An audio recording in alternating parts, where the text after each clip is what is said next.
Basically, I had bought a Vespa with a sidecar a few years earlier with no intention of doing anything with the sidecar, but to look at it and to enjoy and maybe one day bolt it onto a scooter if I had kids to take them to school in. While I was working in my workshop one day, I was approached by IGA Supermarket to build them a Vespa with a sidecar, but they had to have it done in 5 days.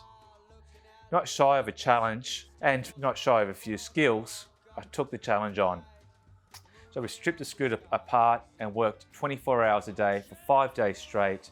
painting it not only an IGA red,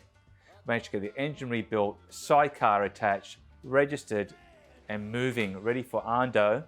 to cruise around and do his Christmas ad for IGA and deliver all his Christmas goodies to all his customers. I have to say, it's one of the proudest moments of my life when I get to turn on the TV, see a great Australian icon like Ando on one of my creations.